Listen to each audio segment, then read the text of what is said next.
He laughed before he saw the ring. Claire Bennett heard the sound cut through the private lounge like a champagne flute cracking in someone's hand. Sharp enough to make 3 conversations die at once. She had been standing near the black marble bar of the Meridian Club, holding a glass of untouched sparkling water, wondering how quickly she could congratulate her old roommate and leave, when Daniel Pierce stepped into her path with the same smile he used to wear when he wanted a room to know he had won. His suit looked expensive. His watch looked louder. And the woman on his arm looked bored enough to be dangerous. "Claire," he said, dragging her name out like a joke he had saved for years. Still showing up alone, she met his eyes and felt the old bruise of embarrassment try to rise. But it had nowhere to go anymore. "Hello? Daniel." He gave a soft laugh and glanced around, making sure the right people were listening. "No husband yet?" he asked. Gentle enough to sound harmless. Cruel enough to land. After all that talk about wanting something real, Claire's fingers tightened around the glass. She did not touch the thin gold band on her left hand. She had turned the dark stone inward before entering the building. Like always, some things don't need an audience, she said, and Daniel smiled wider because he thought that meant she had nothing. The lounge occupied the top floor of a boutique hotel near the Chicago River. All smoked glass, low music, and people pretending they had not spent half their lives terrified of being ordinary. Claire had not wanted to come. She had told herself it was only a favor for Tessa. Only an hour. Only a room full of people who had once known her before the city learned how to swallow names whole. But Daniel had always had a talent for finding the weakest seam in her composure. 5 years ago, he had left her in a shared apartment with 2 months of rent, unpaid, and a note that said he needed a woman who understood ambition. Tonight, he looked at her like he expected to find the same woman still standing in the wreckage.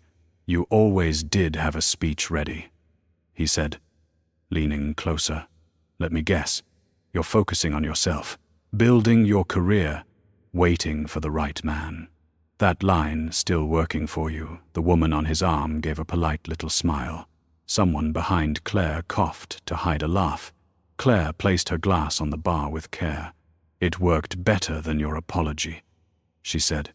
Daniel's face changed for half a second, just long enough for her to know she had drawn blood. Across the room, near the shadowed hallway that led to the private elevators, a man in a charcoal suit touched 2 fingers to his earpiece and looked away before Claire could meet his stare. He was not a hotel employee. She knew the difference now. Hotel security watched exits. Her husband's men watched intentions. Claire felt the familiar heat of frustration rise beneath her ribs. Matteo had promised no visible detail, no hovering, no reminders, just one driver 2 blocks away, and 1 man in the building, because that was the compromise they had fought over for 27 minutes before she left the penthouse. Yet there were 2 more men by the terrace doors, one pretending to check his phone, the other pretending to admire the skyline. They did not belong to Daniel's world of venture capital smiles and borrowed confidence. They belonged to the quieter world beneath it, the world that moved money without logos and buried threats before police reports could be filed. Claire looked back at Daniel and forced herself not to scan the room again. "You know," Daniel said, mistaking her silence for weakness. "I used to worry I was too hard on you, but maybe I just saw the truth early." Claire smiled. That must be comforting. Being wrong for this many years would be exhausting. The people nearest them shifted, enjoying the tension while pretending to disapprove of it. Daniel's jaw tightened. He had built his entire adult personality around being admired, and Claire remembered too well how ugly he became when admiration was withheld. "You haven't changed," he said, still acting above everyone while wearing a dress you probably rented. The dress had been chosen by Matteo's sister from a designer showroom. Claire had refused to enter until she was physically dragged there with a latte and a lecture about self-respect. It was black, simple, cut like a secret, and worth more than Daniel's first car. Claire almost laughed. Instead, she said, "You're still counting price tags because you can't read people." Daniel's date looked down, hiding a smile. That made Daniel's temper flare brighter. "Careful," he murmured. "You're not in one of your little non-profit meetings. These are serious people." "Then why are you talking so much?" she asked. A faint sound moved through the circle around them. Not laughter exactly. Worse. Recognition. Daniel's eyes flicked to her left hand at last. Perhaps searching for the absence he had mocked, Claire felt the moment slow. Her ring sat plain and nearly invisible under the lounge lights. But the dark stone turned inward left only a narrow band of gold exposed. He saw enough to pause, not enough to understand. "Is that supposed to mean something?" Daniel asked. And his voice lost its easy rhythm. Claire Fatah folded her hand loosely against her side. The rule had been simple from the beginning: never lie when silence could protect them better. A lie could be challenged. Silence could be mistaken for dignity. Bitterness. Pride. Anything harmless. "It means you should enjoy your evening," she said, with what he pressed, lowering his voice. "Some imaginary fiancé. Some man who doesn't show up because he doesn't exist." Claire felt the room narrow around her.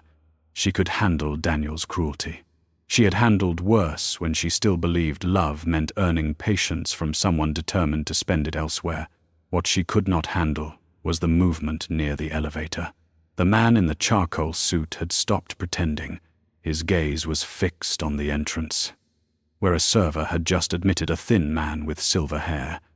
No invitation badge, and shoes too polished for someone trying to blend in. Claire did not know him. Her security did. That was enough. The thin man looked at her for only a second, but something cold slid through her stomach. Not curiosity, confirmation. Claire turned back to Daniel before her fear could show. "Move," she said quietly. Daniel blinked. "Excuse me, move out of my way." He smiled again. Recovering in public, because public recovery was his favorite skill. There she is, still dramatic. "What happens if I don't?" Claire saw the charcoal-suited guard begin crossing the room. Too fast now. And panic sharpened her patience into something clean. "Then you'll embarrass yourself more than you already have." Daniel reached for her wrist. Not hard enough to look violent. Just familiar enough to remind her of every time he had mistaken access for ownership. He never made contact. A hand closed around his forearm from behind and stopped him with such calm precision that Daniel looked offended before he looked afraid. The man holding him was broad-shouldered, clean-shaven, and expressionless. "Sir," he said. "Don't." Daniel tried to pull free and failed. "Who the hell are you?" The guard did not answer. Claire stepped backward. The silver-haired stranger had vanished from the entrance. That was worse than seeing him. She knew enough now to understand that danger did not leave a room because it had lost interest. It left because it had learned what it came to learn. Her phone buzzed once inside her clutch. Only one person used that pattern. Claire turned away from Daniel's sputtering outrage and opened the message with her thumb hidden from view. "Leave now. No lobby. Service corridor. M." Her pulse hit hard enough to blur the edges of the room. She typed back with hands that looked calmer than they felt. "How many?" The reply came instantly. "Unknown. Do not argue." Claire almost smiled, despite the fear. Matteo Russo could command men who had broken federal investigations and survived wars no newspaper ever named. But he still wasted breath telling his wife not to argue. She slipped the phone away and looked for Tessa, who was across the room, laughing beside the host table. Unaware that Claire's ordinary humiliation had become something else, Daniel, still held in place, saw her distraction and seized it as an opening. "What is this?" he demanded. "You hire security now." For a reunion, Claire moved close enough that only he could hear her. "Daniel, for once in your life."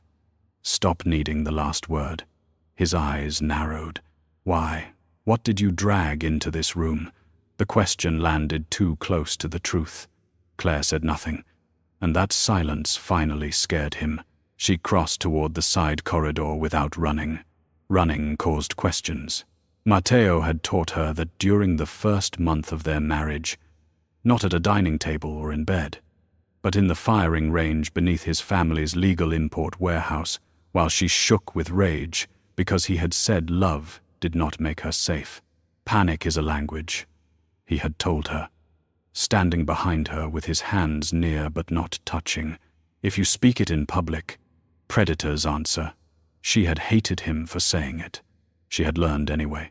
Tonight, she walked with her chin level and her shoulders relaxed, passing a waiter with a tray of tiny pastries, a couple arguing about an investment, and a mirror that showed a woman she still sometimes failed to recognize, Claire Bennett, grantwriter, daughter of a bankrupt mechanic from Joliet, ex-girlfriend of a man who thought her life had peaked when he left, Claire Rousseau, secret wife of the most feared private man in Chicago.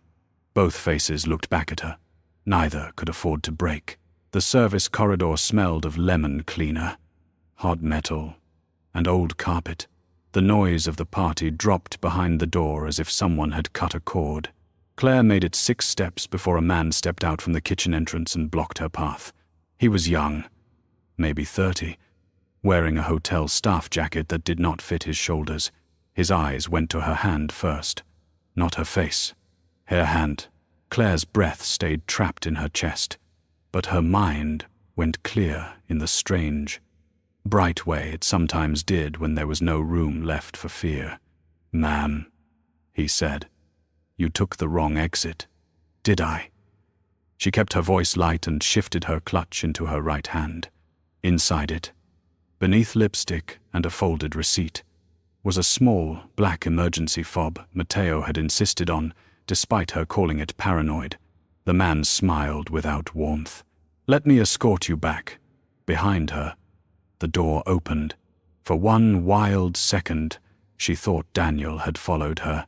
Instead, the charcoal-suited guard entered, saw the man in the hotel jacket, and reached inside his coat. The fake employee moved first. Claire slammed her thumb down on the fob. Everything happened too quickly to become a clean memory. The hallway lights flickered once. A sharp alarm began screaming somewhere deeper in the building. Not the public fire alarm, but something private and ugly.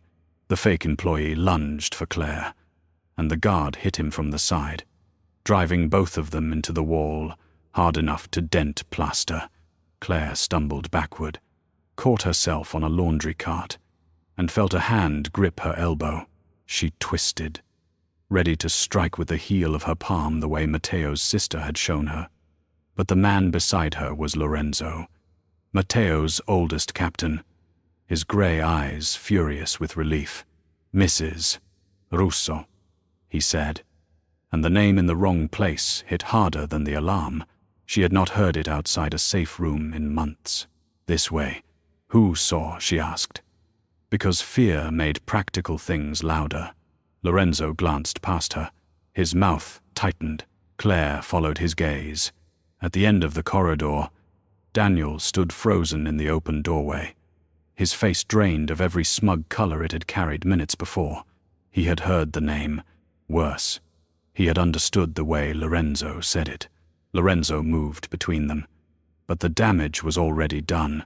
Daniel stared at Claire as if she had become a locked door he had spent years mocking without knowing what lived behind it. "Russo," he whispered.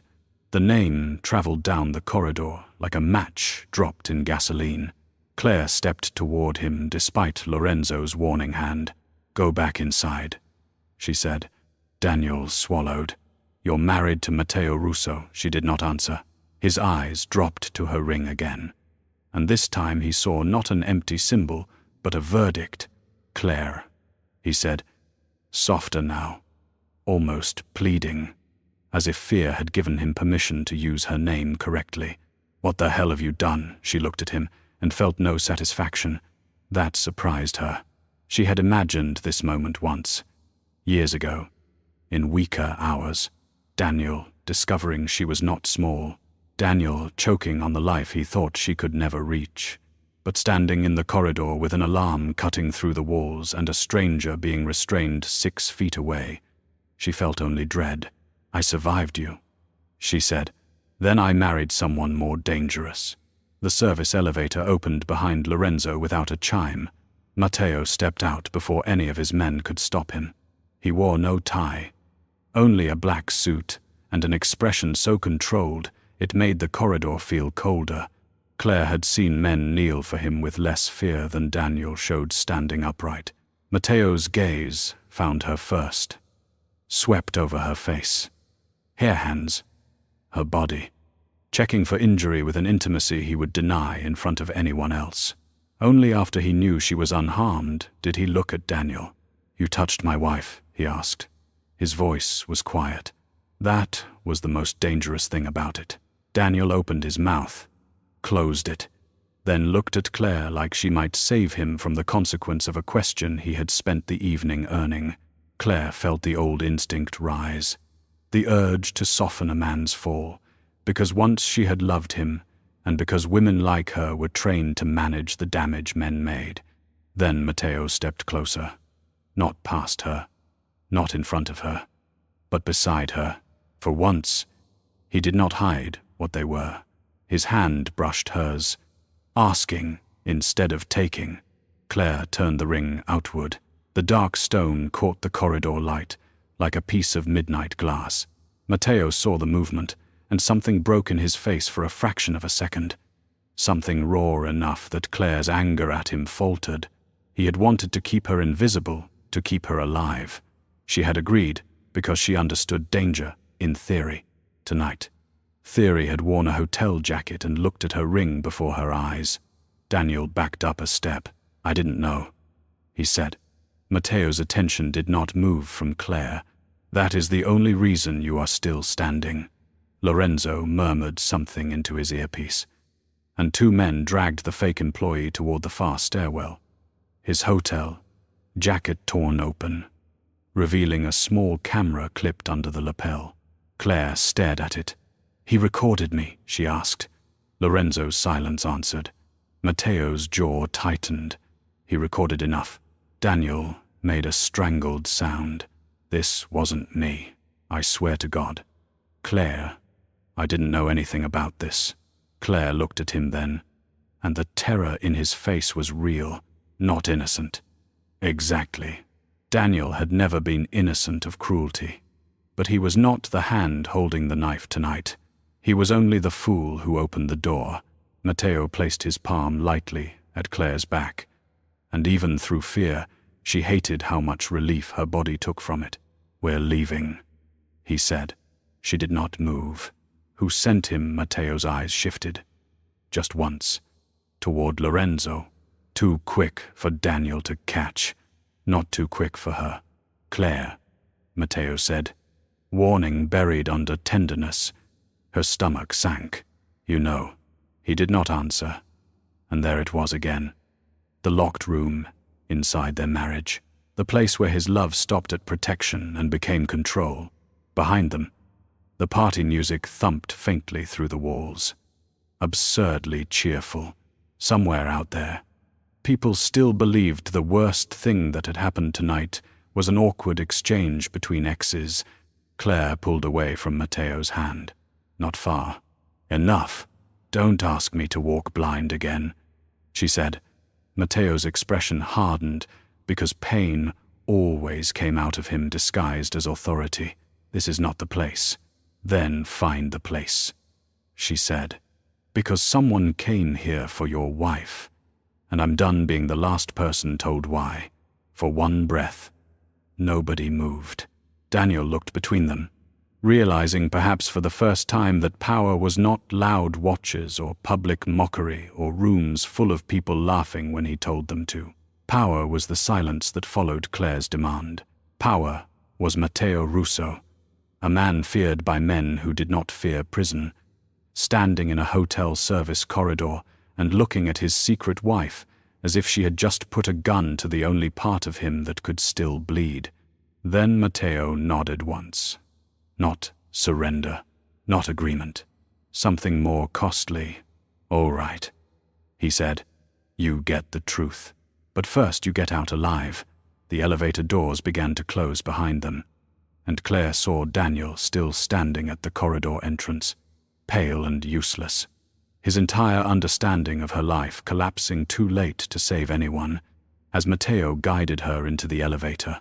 Lorenzo stepped in after them and said the words that turned Claire's fear into ice. "Boss." The footage already left the building. The first rule of surviving a secret marriage was never to mistake silence for safety. Claire sat in the back of the armored SUV as Chicago's midnight skyline blurred beyond the reinforced windows, the city glittering with the kind of beauty that ignored the darkness beneath it. Matteo occupied the seat across from her instead of beside her, a deliberate choice she understood immediately. If he sat next to her, he would reach for her hand. If he reached for her hand, he might believe everything between them could still be postponed until morning. Tonight, postponement had become a luxury neither of them possessed. Lorenzo spoke quietly into his phone in Italian, giving clipped instructions to teams Claire had never met, while another convoy peeled away at the next intersection to create false trails. The driver changed routes twice without explanation. No one looked relaxed. Matteo finally broke the silence. "Your apartment is compromised." Claire met his eyes. "I haven't lived there for 14 months. Someone still believes you do." She leaned back slowly, "Which means someone has been watching me longer than you've admitted." Matteo didn't answer, and his silence landed heavier than any confession. The Russo estate was less a mansion than a fortress disguised as modern architecture, hidden beyond layers of private woodland outside the city. Claire had hated it the first time she arrived because nothing about it felt accidental. Every hallway curved just enough to remove blind corners. Every window reflected more than it revealed. Even the gardens were designed to eliminate hiding places. Tonight, the house seemed quieter than usual, as if everyone inside already knew the night's events before the convoy crossed the gates. Staff disappeared into side corridors the moment they saw Matteo's face. Lorenzo remained only long enough to confirm additional security rotations before leaving with a promise to recover every camera within 5 miles of the hotel. Claire stood alone in the enormous entrance hall, while Matteo removed his jacket and draped it over a chair. "You promised," she said, without raising her voice. "You told me there were no active threats anymore." Matteo loosened the top button of his shirt but never looked away from her. "There weren't. Don't insult me with grammar." His shoulders tightened almost imperceptibly. "There weren't when we married." Claire laughed once. A short, exhausted sound. And when exactly did that change? Matteo crossed toward the study instead of answering. Claire followed him without invitation, because invitations had become meaningless between them. The study smelled faintly of cedar and espresso.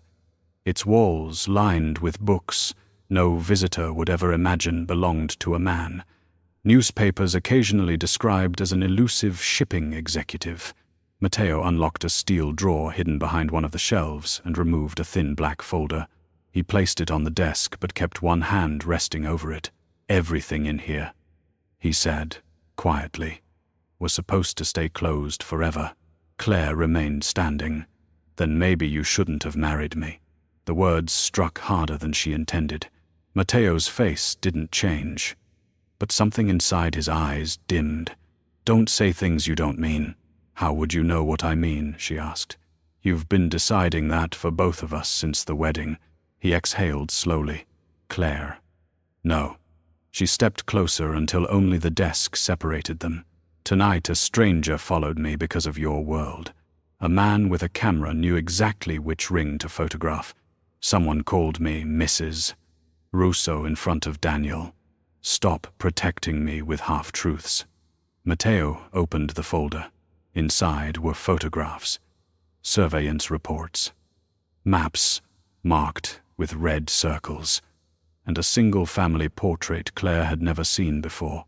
It showed Matteo standing beside an older man whose expression carried the same impossible calm, while another younger man stood just outside the frame, his face partly obscured by sunlight. Matteo touched the photograph first. "This is my father," he said. "And this," his finger rested on the second figure, "is Adrian Varga." Claire frowned. "You told me Adrian died years ago, because everyone believed he did." Matteo looked toward the window, though there was nothing outside except darkness. "My father chose me to inherit the organization. Adrian believed it belonged to him. He disappeared before anyone could prove otherwise." Claire felt the pieces beginning to move into place. "He's alive." Matteo nodded once. "And if Lorenzo is correct, tonight was his first move against you." Claire stared at the surveillance photographs spread across the desk. Most were ordinary enough to make her skin crawl herself, leaving the non-profit office with coffee, buying groceries, walking through a bookstore, laughing with Tessa over lunch. Weeks, months. Someone had documented pieces of her life she hadn't realized anyone considered valuable. "You said I wasn't a target," she whispered. Matteo answered immediately, "You weren't," until he hesitated. That hesitation frightened her more than any report in the folder, "until someone learned you mattered to me." Claire closed her eyes briefly. How Matteo's expression hardened. "I don't know." "No." She shook her head. "You know more than you're saying." Matteo rested both hands on the desk. 3 weeks ago, one of our encrypted communication routes was compromised. Nothing directly identifying you was exposed, but enough information disappeared that I ordered additional surveillance. Claire folded her arms tightly across herself. "And you never thought I deserved to know. I thought you deserved another 3 weeks of normal life." "It wasn't normal," she said. "It was borrowed." A knock interrupted them before either could speak again. Matteo gave permission without looking away from Claire. Sophia Russo entered carrying a tray with untouched tea and a look that combined affection with concern. Matteo's younger sister possessed the unnerving ability to read emotional damage before anyone admitted it existed. She set the tray down carefully and glanced between them. "Should I come back?" she asked. Claire forced a tired smile. "Probably." Sophia ignored the answer. Lorenzo called. "Daniel Pierce has been escorted home." Claire looked up sharply. "He's alive," Matteo frowned. "Were you expecting something else? I was expecting you to be angry." Matteo almost smiled, but the expression disappeared before it reached his mouth. "Claire, anger and stupidity have never been the same thing." Sophia crossed to her brother and folded her arms. "Tell her everything." Matteo's jaw tightened. "I'm trying." "No." Sophia replied softly. "You're editing." The room fell silent.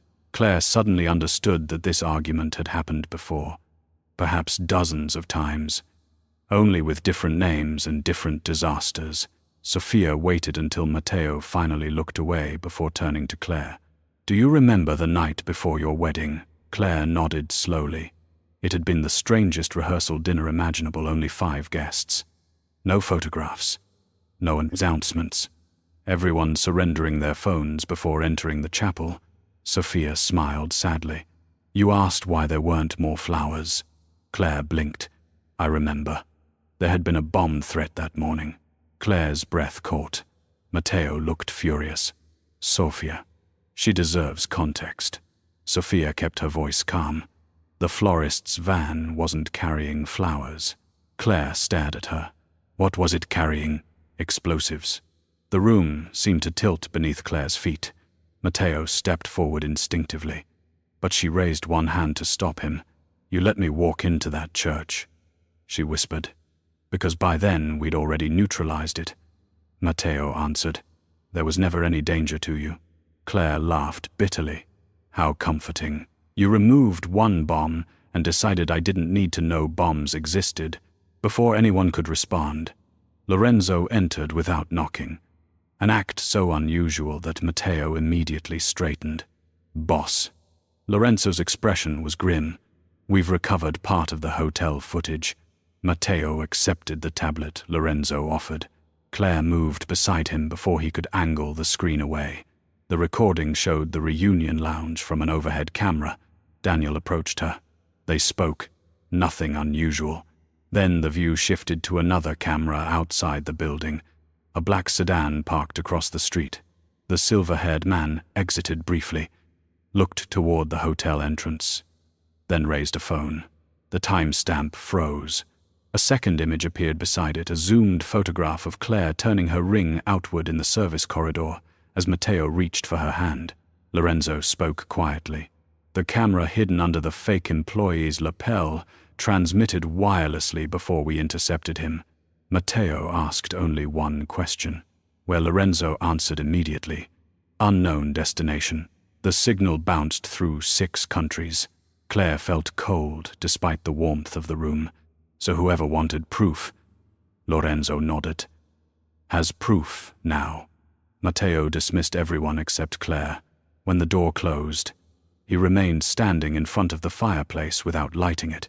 By sunrise, he said quietly, every organization that still remembers the Russo name will know I have a wife.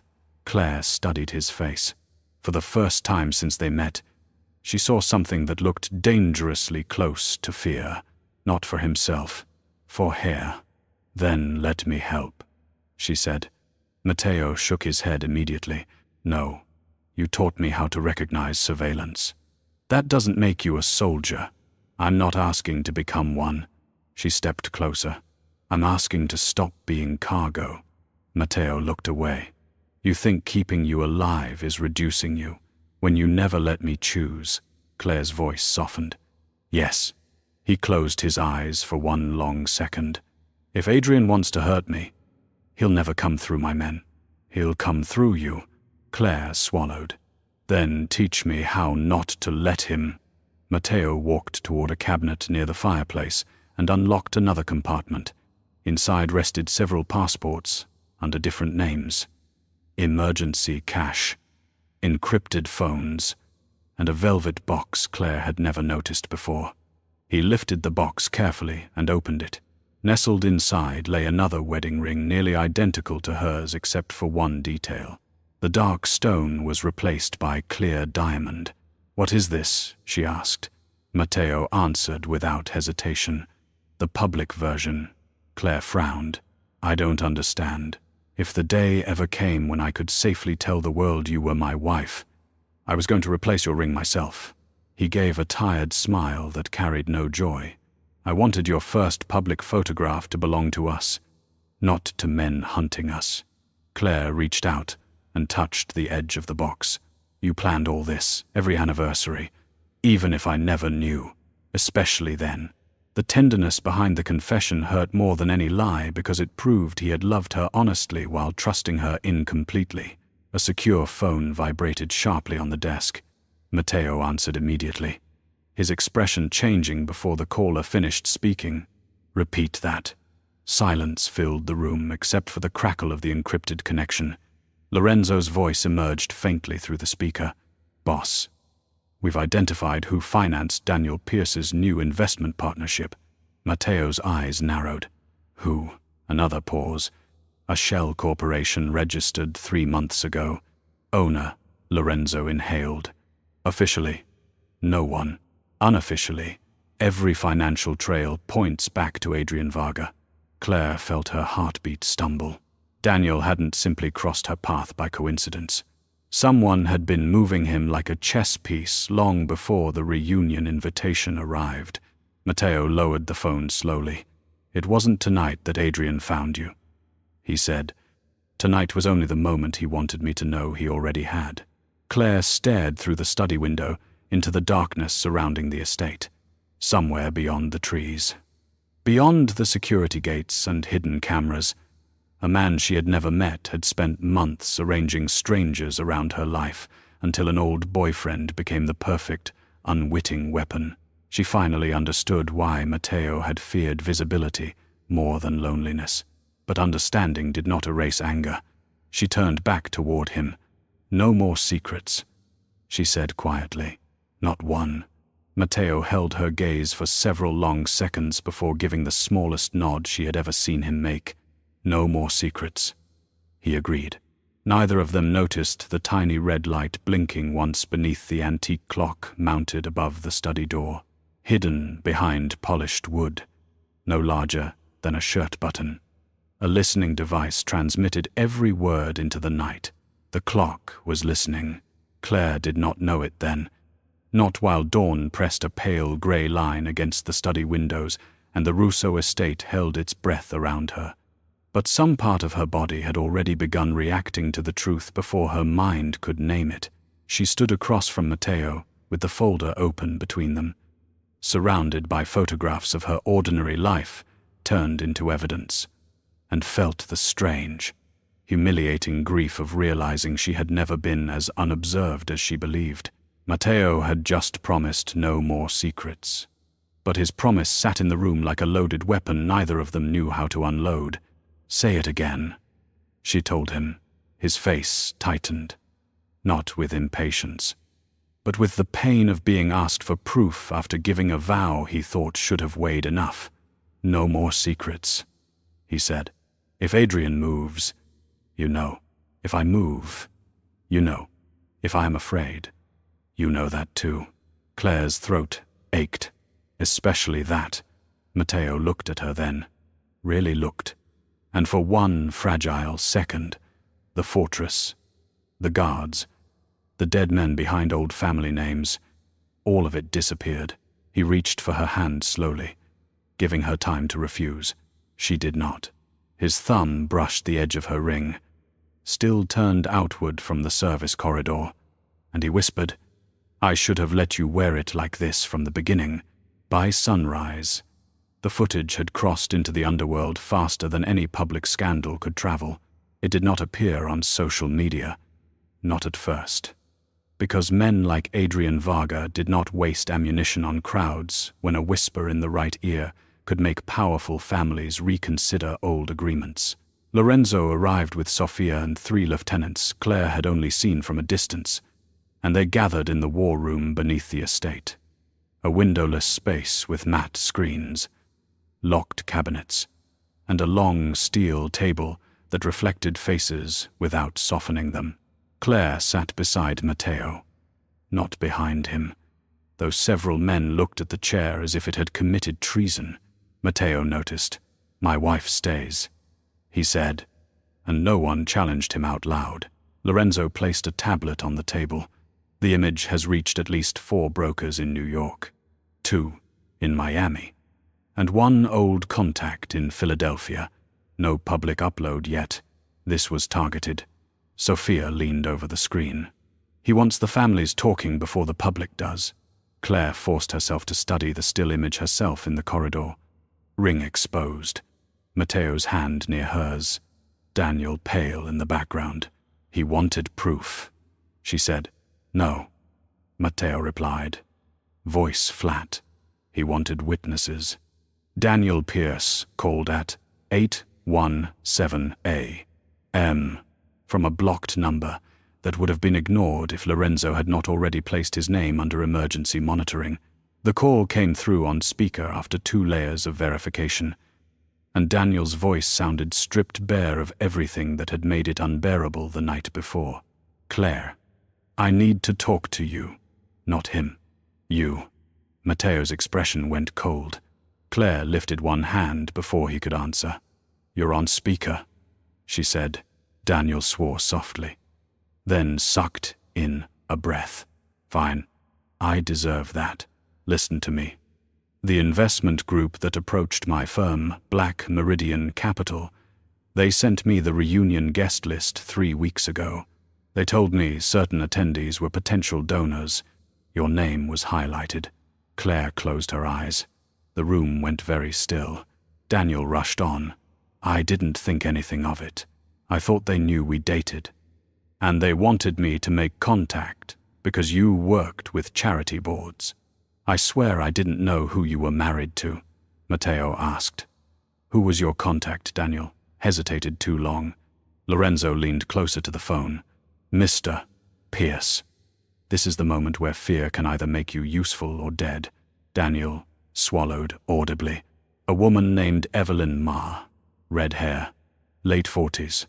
British. Accent, maybe. She said she represented private European money." Sofia's face changed. "Evelyn isn't Adrian's employee," she said quietly. She was his fiancée. The name struck Matteo like a physical blow, though only Claire saw it because she knew where his discipline cracked. His right hand curled once against the table, then flattened. Sophia explained before Claire could ask. Evelyn Ma disappeared with Adrian after the succession dispute.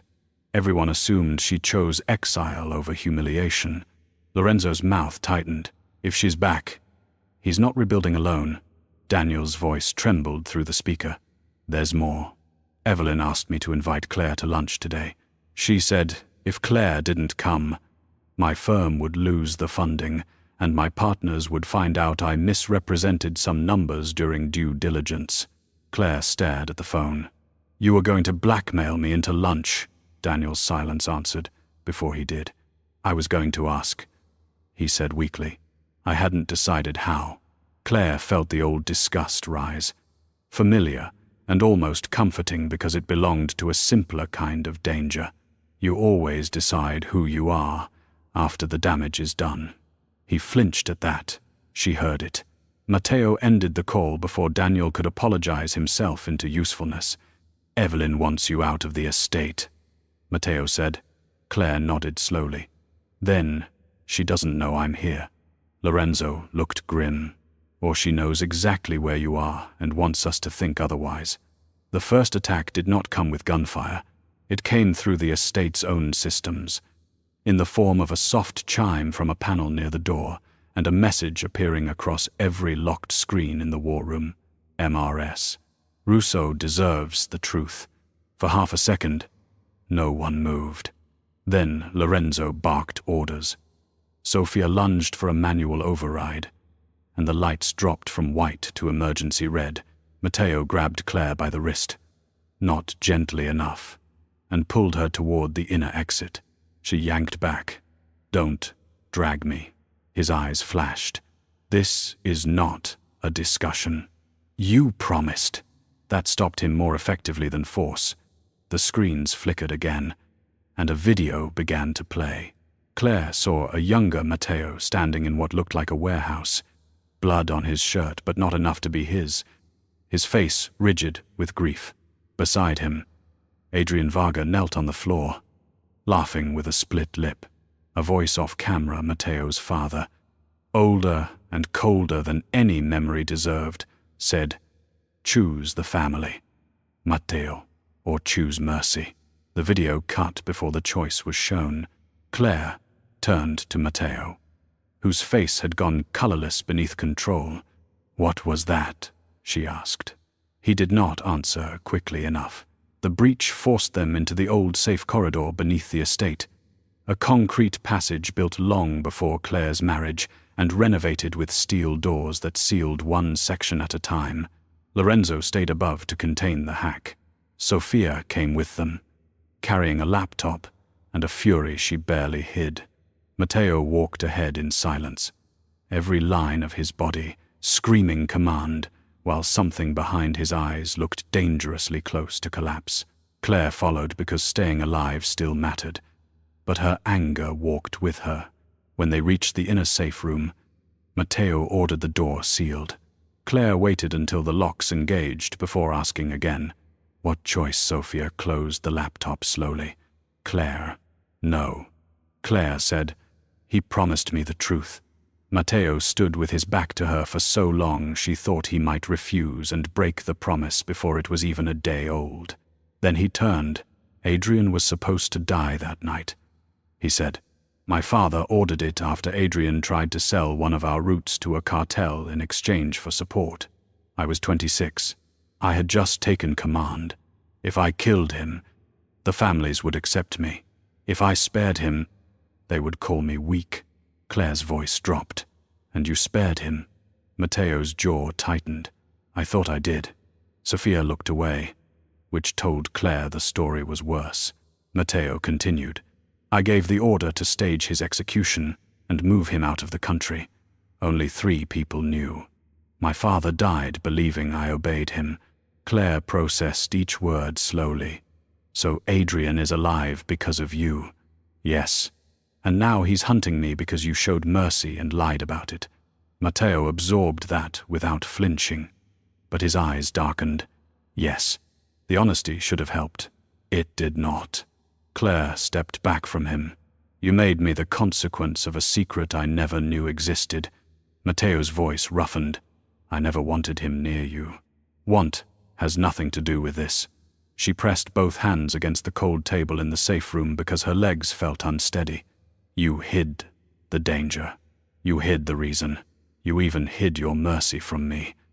As if I couldn't understand the difference between a monster and a man who failed to kill one. Matteo moved toward her, and she hated that part of her, still wanted the comfort of him. Claire, I was trying to keep the ugliest part of my life away from you. I married you, she said. Not the version of you edited for my comfort. The safe room's intercom crackled before Matteo could answer. Lorenzo's voice came through, broken by static. We found the breach. It's internal. Matteo went still. Sophia whispered. That's impossible. Lorenzo continued. Listening device in the study clock. Signal piggybacked off the estate network. Whoever placed it had access before tonight. Claire felt the blood drain from her face. She looked at Matteo. Before tonight, Lorenzo confirmed. At least 12 days of audio captured. Every conversation, every fear, every promise. The room seemed to shrink around Claire. Matteo said, Lock down all staff. Lorenzo hesitated.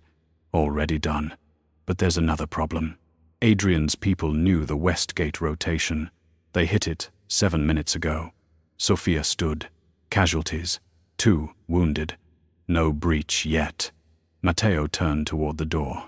Claire caught his arm. No. His face hardened.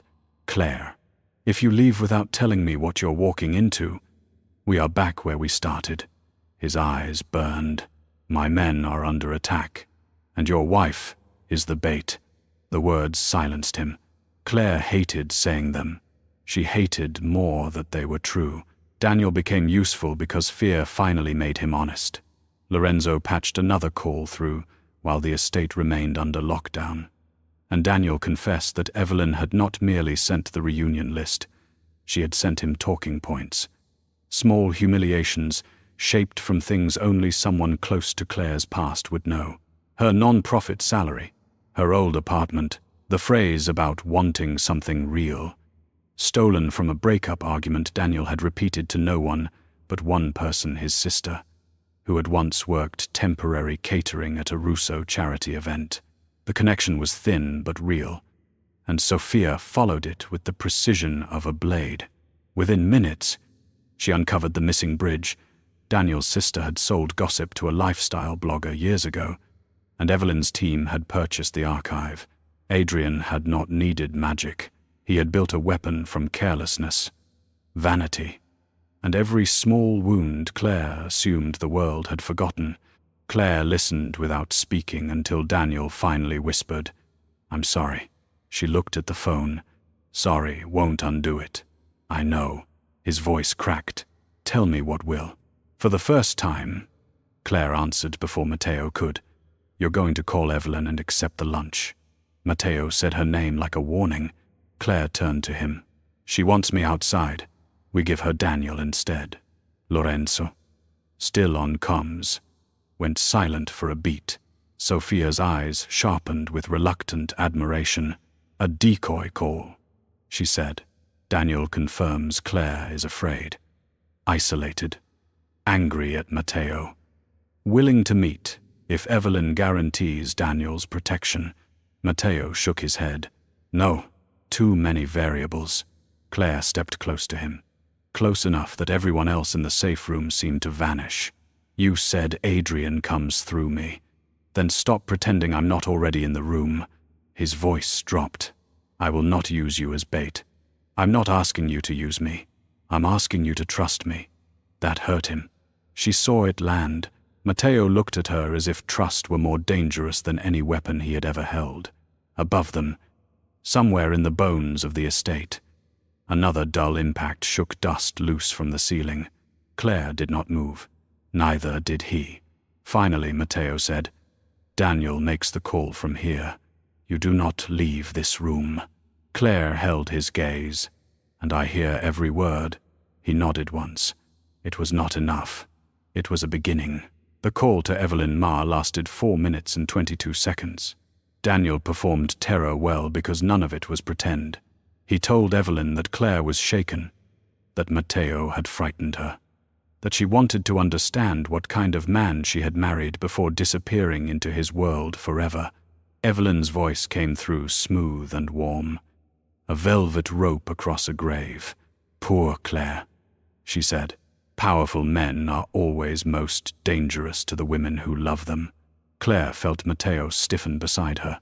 Daniel asked for proof that Evelyn could protect him. Evelyn laughed softly. Protection is a word men use after they create danger. I offer leverage. She gave an address near the old meatpacking district and a time just before dusk. Tell Claire to come without her husband. Evelyn said, if she brings Russo men, Adrian will release everything he knows, including the chapel footage. Claire's breath caught. Matteo looked at Sophia. Sophia shook her head. Stunned. There had never been chapel footage. Phones had been taken, cameras removed. Matteo's face darkened with realization. The priest, he whispered. Claire looked at him. He closed his eyes briefly. The man who married us disappeared 6 months ago. That was the moment Claire truly broke, not loudly, not dramatically, but with the quiet collapse of someone discovering the floor beneath her marriage had been hollowed out for months. The chapel, the vows, Matteo's hand trembling only once when he slid the ring onto her finger. The first secret she had thought belonged only to them, all of it had been watched, stored, weaponized. She stood, walked to the far side of the safe room, and pressed her palm against the wall until the cold steadied her. Matteo followed but stopped several feet away. At least he had learned something. Claire, he said softly. She did not turn. Did you know? The silence before his answer was small, too small, still enough. I suspected the priest was compromised. I didn't know about footage. She closed her eyes. When 2 months ago, a bitter laugh left her. No more secrets lasted less than 1 morning. I had no proof. You had suspicion. She turned then, and the hurt in her face made him look away. You don't keep secrets because I'm fragile, Matteo. You keep them because you don't know who you are if you aren't the only one carrying the weight. For the first time, he had no answer. The attack at the west gate ended before sunset, but victory tasted like warning. Adrian's people withdrew after wounding 2 guards and leaving behind no bodies. No vehicles. Nothing but a black envelope pinned to the gate with a knife. Inside was a printed still from the wedding chapel, Claire, in a simple ivory dress. Matteo looking at her as if the world had narrowed to one impossible mercy. Across the photograph, written in black ink, were 6 words, now she knows what you cost. Claire held the picture until the edges bent beneath her fingers. Matteo stood across from her in the safe room, surrounded by loyal men, armed systems, and every protection money could build, and somehow looked powerless. She placed the photograph on the table between them. I'm going to that meeting, she said. Matteo's eyes went lethal. No. Claire's voice stayed calm. Not because Evelyn told me to. Not because Adrian wants me there. Because every secret you buried is being used against us. And I won't survive this by hiding behind walls built from lies. Matteo stepped closer. If you walk into Adrian's reach, I may not get you back. Claire met his eyes, loving him and furious enough to leave anyway. Then, for once, don't make getting me back the plan. Make trusting me part of it. Trust was not surrender. Claire learned that in the back of a black van with no windows, wearing a plain grey coat over a dress Sophia had chosen because it looked forgettable on camera and expensive only to people trained to notice stitching. Matteo sat across from her, silent, armed, and visibly at war with every instinct that had kept him alive. He had agreed to the meeting only after Claire changed the terms. She would not go alone. She would not pretend to be helpless. And she would not serve as bait without control of the trap. Daniel had made the call. Evelyn had accepted. Adrian believed he was pulling Claire out of the fortress by exploiting her anger. That part was true enough to be useful, but anger was not blindness. And Claire had spent the last 12 hours listening to every hidden truth Matteo had avoided for a year. Now those truths had weight, shape, and pattern. "You're staring," she said. Matteo's jaw flexed. "I'm memorizing." She looked at him then. "Don't make me a ghost before I'm gone." Pain crossed his face. Quick and brutal. "I don't know how to love you without preparing to lose you." Claire's voice softened. "Then learn under pressure." The meeting place was an abandoned cold storage building near the old meatpacking district, close enough to active businesses to discourage open violence, empty enough to hide private ruin. Evelyn Marr had chosen it well. Too well. The exterior cameras had been cut hours before, but Sophia had seeded the surrounding streets with borrowed delivery vans, fake utility crews, and one news drone disguised as a hobbyist mistake. Lorenzo's men held 3 blocks without looking like they held anything. Daniel waited inside first, pale beneath the fluorescent lights, wearing a wire and the miserable expression of a man who had finally discovered consequences had teeth. When Claire entered through the side door, his eyes filled with shame. "Claire," he said, stepping forward. Matteo's hand moved beneath his coat, but Claire lifted 2 fingers, and he stopped. Daniel noticed. That seemed to frighten him more than the guards. "I'm sorry," he whispered. "Not now," Claire said. "Later. If you earn one," he nodded once, swallowing hard. For the first time since she had known him, Daniel did not try to make himself larger than the room. Evelyn arrived at 6:03 p.m. without Adrian. She wore a cream coat, red lipstick, and the serene expression of a woman who had survived too long on beautiful lies. 2 men accompanied her, both empty-handed in the theatrical way, armed men preferred when they wanted to insult everyone's intelligence. Evelyn's gaze moved over Daniel with contempt, over Matteo with old recognition, and finally settled on Claire with something almost like sympathy. "So you're the wife," she said. Claire stood beside a rusted steel table, hands visible, ring turned outward. "And you're the woman who mistook my marriage for a pressure point." Evelyn smiled. "All marriages are pressure points. Yours is simply more photogenic." Matteo's voice cut through the room. "Where is Adrian?" Evelyn did not look at him, still expecting men to answer before women finished speaking. "Matteo, your father would be proud." Claire felt Matteo go still beside her. Evelyn had chosen the wound deliberately. Claire answered before he could. "If Adrian wanted to talk, he would be here." Evelyn's smile sharpened. "Adrian wants what your husband stole." "Power," Claire asked. "No, sweetheart. The right to be remembered correctly." That was the first crack in the story. Claire heard it because she was not listening like a soldier. She was listening like a woman who had built grant proposals from half confessions, family silences, and people trying to make ugly truths sound clean. Evelyn did not speak like someone serving a man's revenge. She spoke like someone curating a legacy. Claire glanced at Daniel, who shifted exactly as instructed, drawing one of Evelyn's men 2 steps toward him and away from the east wall. Sophia's hidden camera would have a clearer angle now. Adrian sold Russo routes to a cartel, Claire said. Evelyn's eyes flashed. That is what Matteo was told. Matteo looked at Claire sharply, but she kept going. "You have another version." Evelyn laughed softly. "I have the version dead men buried. Adrian found your father's private ledgers. He learned the old man had been using loyal families as disposable shields while telling everyone he protected them. Adrian wanted to expose him. Matteo chose bloodline over truth. Matteo's expression did not change. But Claire felt the air leave him. "That's a lie," he said. Evelyn turned to him at last. "Is it, or did your father show you only enough evidence to make Mercy feel generous?" The second crack appeared inside Matteo. Claire saw it in the way his certainty faltered, not visibly to Evelyn, not to Daniel, but to her. Matteo had built 14 years of guilt around the night he spared Adrian. If the foundation of that guilt had been manipulated, then Adrian's revenge was not simply ambition, it was a war over a buried betrayal.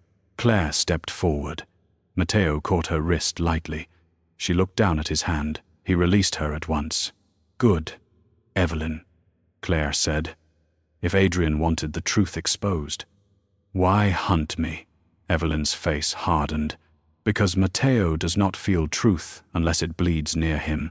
That sounds like your grief talking, not justice." The room chilled. One of Evelyn's men moved. Lorenzo's voice clicked once in Claire's hidden earpiece. Warning but not interrupting. Evelyn's smile disappeared. "Careful." Claire held her gaze. "You loved Adrian before he became a ghost. You spent years keeping him alive in exile. But now you're not trying to clear his name. You're trying to make Matteo hurt the way you hurt." Evelyn's eyes shone, and for the first time she looked less polished than haunted. "You think love makes you insightful. It only makes you available for punishment." The overhead lights flickered twice. Not a failure. Sophia's signal. The chapel footage had been located. Claire did not smile. She turned slightly, just enough for Matteo to see her breathe once. Steady and deliberate. Their plan had never been to defeat Adrian with guns inside a building chosen by his lover. That was the fight he wanted. Their plan was to make Evelyn speak, while Sophia traced the source of the footage and Lorenzo followed the transmission path backward. For 12 hours. Claire had studied the old wedding photograph. Not the image of herself. Not Matteo's face. But the angle. The chapel camera had not been placed by the priest. It had been placed above the votive alcove, where only one person had stood alone before the ceremony, Sophia, checking flowers after the bomb threat. But Sophia had not planted it. The florist's replacement crew had, and the replacement crew had been arranged by someone using an internal Russo authorization code from Matteo's father's archive. The past had not returned. It had never left. Evelyn's phone vibrated. She glanced at it, and her composure changed by a millimeter. Claire noticed. Matteo did too. Daniel, to his credit, played his part by stumbling backward into the steel table and knocking over a tray of old tools with a crash that made both armed men turn. In that instant, Lorenzo's team cut the exits. No gunfire, no shouting, just shadows becoming men at every door. Evelyn did not panic. She looked at Claire with a strange, admiring hatred. "You learned quickly," Claire said. "No, you underestimated what women notice while men argue about power." Matteo moved beside her, not ahead. The distinction mattered. Lorenzo entered from the west door with a tablet in his hand. "We have the source," he said. "The chapel footage, the study device, the hotel transmission, all of it routed through a dead account belonging to Vincent Russo, Matteo's father." The name hit the room like a body dropped between them. Evelyn's face went pale. "No." Matteo took the tablet slowly. "Impossible." Lorenzo's voice remained steady. "The account was reactivated 6 months ago. Not by Adrian." Claire looked at Evelyn. "By you." Evelyn's mask shattered. "You don't understand what he did to us." Matteo's voice was low. "Who, your father?" Evelyn stepped back, and one of her men reached for his weapon too late. Lorenzo's people already had him pinned against a pillar. She barely noticed. Vincent offered Adrian a choice that night: die publicly as a traitor or live privately as a coward. But the ledgers were real. "Matteo, your father betrayed his own men for years. Adrian had proof. Vincent buried it. Then made you believe mercy was your sin. Matteo looked as if something inside him had been cut loose. Claire wanted to reach for him, but she waited. This truth had to meet him standing. "Where is Adrian?" he asked. Evelyn's mouth trembled. "Dying." Silence swallowed the building. "Cancer," she said bitterly. 6 months. Maybe less. He didn't come back to take your empire. He came back to make sure history didn't leave him as the villain your father wrote. Claire understood then why the attacks had felt theatrical. Why the footage had been sent to old families instead of police. Why Evelyn had targeted memory more than territory. Adrian was not building a throne. He was building a funeral argument. A screen mounted high on the far wall turned on by itself. Adrian Varga appeared from a dark room, older than the surveillance photograph. Silver hair brushed back, face hollowed by illness, but eyes violently alive. "Enough, Evelyn," he said. His voice was thin but controlled. Matteo stepped forward. "Adrian." The dying man smiled. "You still sound like him when you're angry. I wonder if that hurts you yet." Claire watched Matteo absorb the blow without returning it. Growth sometimes looked like refusing the familiar weapon. Adrian's gaze shifted to Claire. "Mrs. Russo, I owe you an apology. You were never supposed to die." Matteo's voice turned lethal. "But she was supposed to suffer." Adrian's smile faded. "You were." Claire interrupted before the room could become another duel between wounded men. "You used Daniel. You sent men after the estate. You let Evelyn turn my wedding into leverage. Whatever Vincent did, you chose me." Adrian studied her for a long moment. "Yes," he said, "and that is the part for which I have no noble excuse." Claire stepped closer to the screen. Anger clean now, no longer tangled with fear. "Then listen carefully. I am not evidence. I am not punishment. I am not the soft place where men stab each other because they're too proud to bleed directly." Evelyn looked away. Matteo did not. Adrian's expression shifted. Perhaps with regret. Perhaps only with exhaustion. Claire continued. "If you have proof against Vincent, release it. If Matteo's father built his legacy on lies, let it burn. But you don't get to call revenge truth when you aim it at people who didn't write the lie." Adrian coughed once, turning aside. When he faced them again, some of the old cruelty had drained from him. "You chose well, Matteo," he said. Matteo's answer came quietly. She chose herself. Claire felt that land inside her, like a door opening. Not ownership, recognition. The final turn came from Daniel, of all people, while everyone watched Adrian. He lifted the phone Evelyn had given him earlier and placed it on the steel table. "She made me install an app," he said, voice shaking. "For secure communication. I thought it only recorded calls." Sophia took the phone, connected it to her laptop, and within seconds her eyes widened.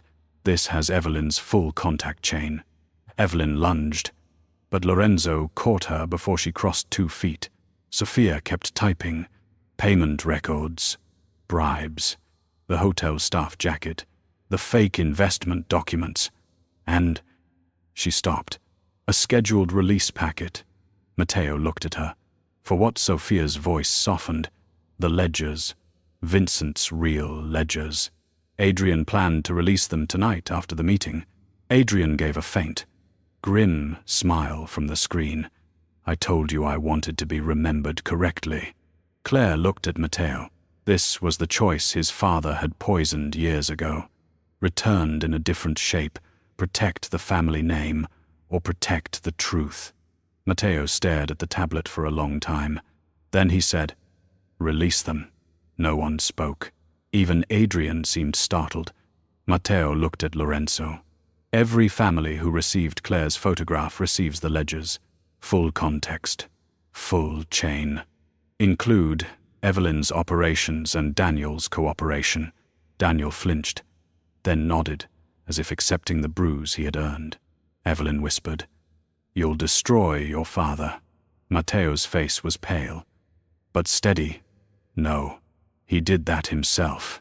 I'm done guarding the grave. Claire reached for his hand this time. He took it.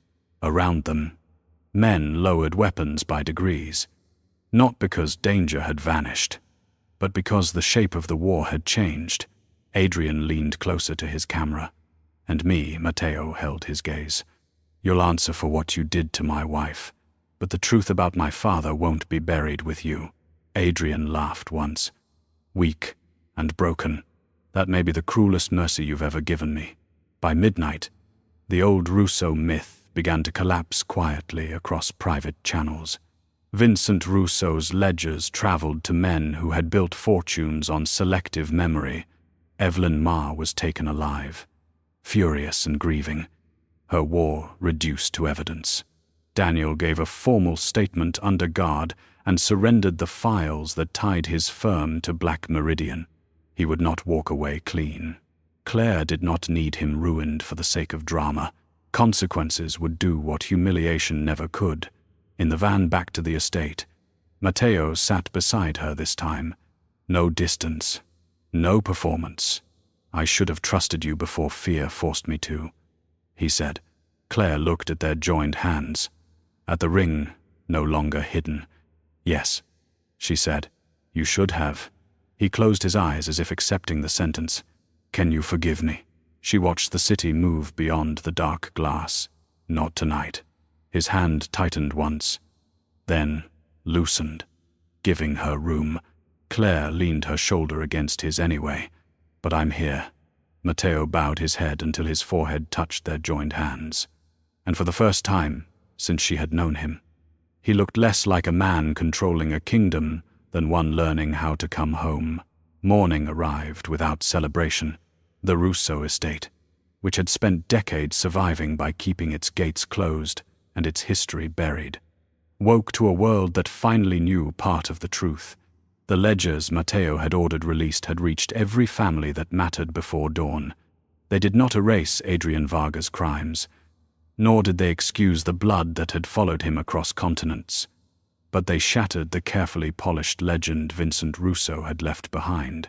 Men who had once spoken Matteo's father's name with unquestioned respect now read records of secret payments, manipulated alliances, and loyal captains sacrificed to preserve one man's authority. There would be outrage. There would be lawsuits disguised as business disputes, old friendships ending over forgotten betrayals, and enemies discovering they had once been victims of the same lie. Matteo watched none of it unfold. He stood alone on the eastern terrace, hands resting on the stone railing, staring toward the rising sun without seeing it. For the first time since inheriting the organization, he had chosen truth over legacy. The victory felt heavier than defeat. Claire found him nearly an hour later, carrying 2 untouched cups of coffee. She stopped beside him without speaking. Silence between them no longer felt like another locked door. It felt like 2 people learning that healing did not always begin with the right sentence. Matteo accepted the cup but never lifted it. I used to stand here with my father, he said quietly. He told me a leader survives by making impossible decisions before anyone else knows they're necessary. Claire listened. I believed him for years. Matteo gave a tired smile that carried no bitterness, only exhaustion. Now I wonder how many impossible decisions were simply excuses to protect himself. Claire leaned against the railing beside him. Children don't choose the people who teach them strength. Matteo looked down. But adults choose which lessons they keep. She nodded. And yesterday you made that choice. He turned toward her fully. I almost didn't. Almost doesn't define you anymore. She reached for his hand, not because he needed rescuing, but because she wanted him to understand the difference. You told the truth when it cost you the most. That's the first decision your father never taught you how to make. Inside the estate, consequences arrived with military precision. Lorenzo coordinated statements to legitimate businesses connected to the Russo family, severing contracts that depended on Vincent's hidden accounts. Sophia spent the morning answering encrypted messages from allies who were no longer certain whether to offer sympathy or congratulations. Neither seemed appropriate. The organization had survived, but it had also changed forever. Claire walked through the halls, watching people who had once greeted her as a protected guest now acknowledge her as something else entirely. They still called her Mrs. Russo, but the title no longer sounded like fragile glass hidden from the world. It sounded earned. One of the younger security officers paused awkwardly as she passed. "Ma'am," he said. "Thank you." Claire frowned. For what he lowered his eyes respectfully. The boss listens differently now. She smiled faintly. "Good. Keep expecting that from him." The young man nodded once. "We will." Daniel Pierce arrived shortly before noon, under Lorenzo's supervision. Dressed far more simply than the polished executive who had mocked Claire only 2 days earlier, the expensive confidence had vanished. In its place stood a man who had finally discovered the distance between success and character. He remained in the entrance hall until Claire agreed to see him in one of the estate's smaller sitting rooms. Matteo offered to remain. Claire shook her head. "This part belongs to my past." Matteo hesitated only a second before leaving. That single second meant more than 1,000 promises. Daniel stood when she entered. "I don't deserve your time." Claire closed the door behind her. "No, but you asked for it." Daniel swallowed hard. "Everything I built is gone." Claire studied him calmly. "Not everything." He looked confused. "You still have the chance to become someone different from the man who walked into that reunion." Daniel laughed bitterly. "You think people change that easily?" Claire remembered another man who had once believed control was love because nobody had shown him another language. "No," she answered. "I think they change only after paying for who they used to be." Daniel nodded slowly. "The authorities have my full statement. My partners removed me yesterday. I won't be charged with the larger conspiracy because I cooperated. But my career—" He stopped speaking. Claire finished quietly. "Will never be the same." He met her eyes. "I deserve that." She said nothing. Daniel drew a careful breath. "There's one thing I need you to know. When we were together, I kept waiting for you to become smaller so I could feel larger. I told myself you asked for too much, because admitting I wasn't enough was harder."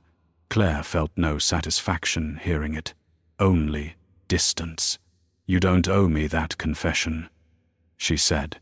"I owe it to myself." Daniel managed a sad smile. "You were right that night.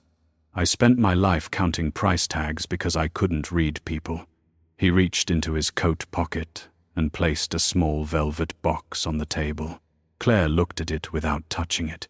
"What's this? The engagement ring I bought for someone else after you." His voice remained steady. "She returned it 6 months ago. She said she could never trust a man who enjoyed humiliating people." Claire understood before he continued. "I kept blaming her." Daniel looked down. Turns out she wasn't talking about herself. Claire slid the box back toward him. "Sell it. Donate the money somewhere useful. Let it become something kinder than the reason you bought it." Across the city, Adrian Varga spent his final hours in a private medical facility under discreet federal protection, negotiated through attorneys rather than gunmen. Matteo chose not to visit. Instead, he recorded a single message that Lorenzo delivered through official channels. It contained no threats, no forgiveness, and no triumphant speeches. "You were right about my father," Matteo said into the camera.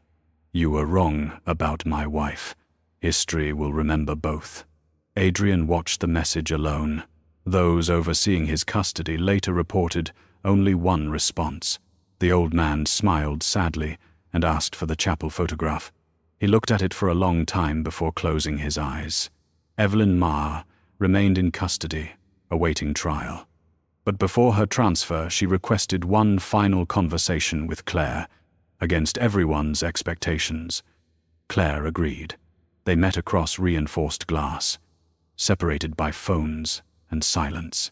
Evelyn looked older without perfect clothing and practiced elegance. "He loved me," she said immediately. Claire nodded. "I believe that." Evelyn laughed softly.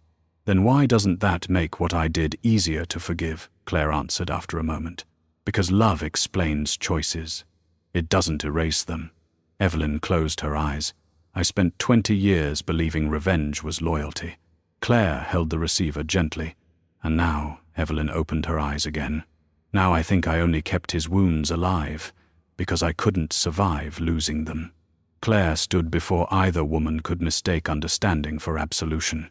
I hope one day you learn the difference.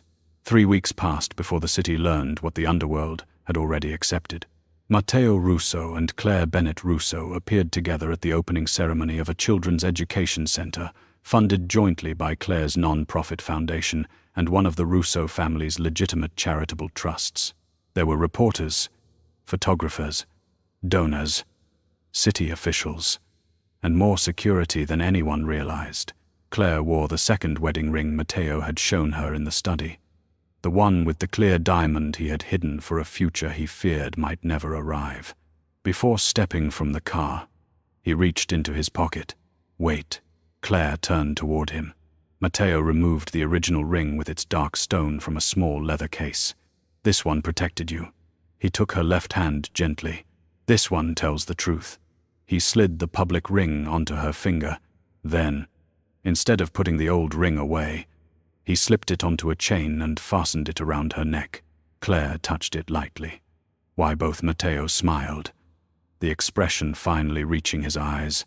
One reminds us what we survived. The other reminds us we don't have to survive alone anymore. The questions from reporters began the moment they reached the entrance. Mr. Russo, why keep your marriage secret? Matteo looked briefly toward Claire before answering. Because I believed protecting my wife meant hiding her, another voice called out. And now Matteo reached for Claire's hand in full view of every camera. Now I know protecting someone also means trusting them to stand beside you. A reporter turned to Claire.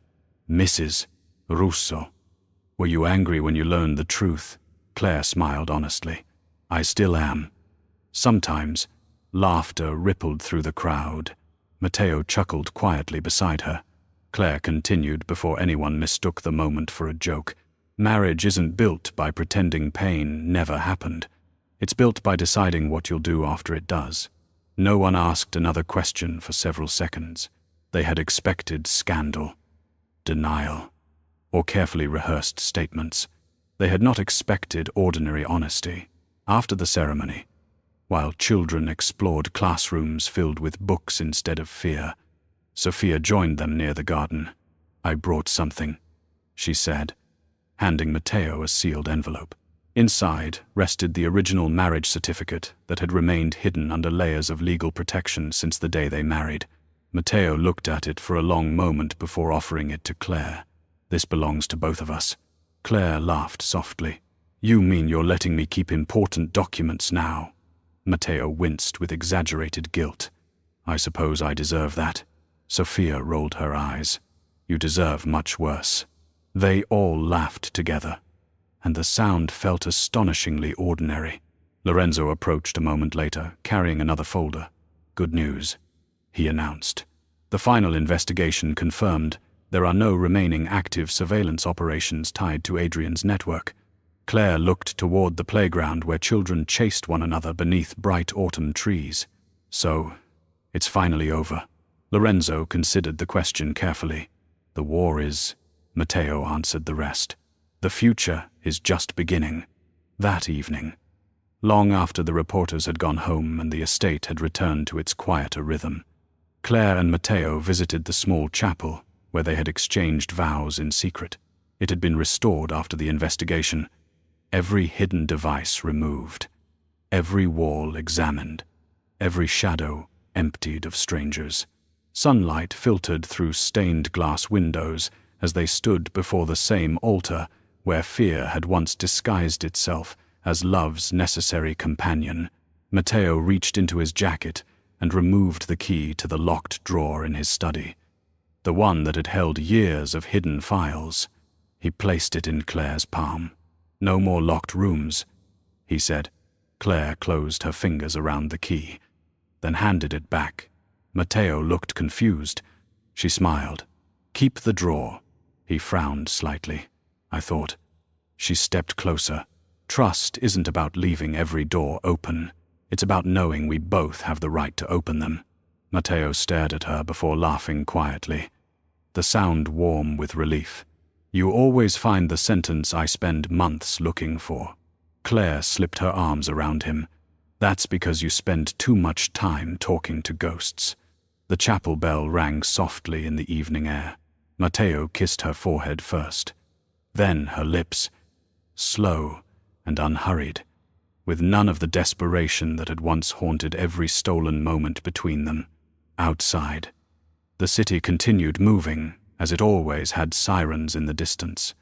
Traffic crossing bridges. Strangers building futures without knowing how close they had come to someone else's war. Claire rested her head against Matteo's shoulder and watched the last light fade through the chapel windows. She no longer needed to turn her ring inward. She no longer needed to pretend the safest love was invisible. The greatest secret of their marriage had never been that she belonged to one of the most feared men in Chicago. It was that the most feared man in Chicago had finally learned love could not survive inside a fortress built from silence.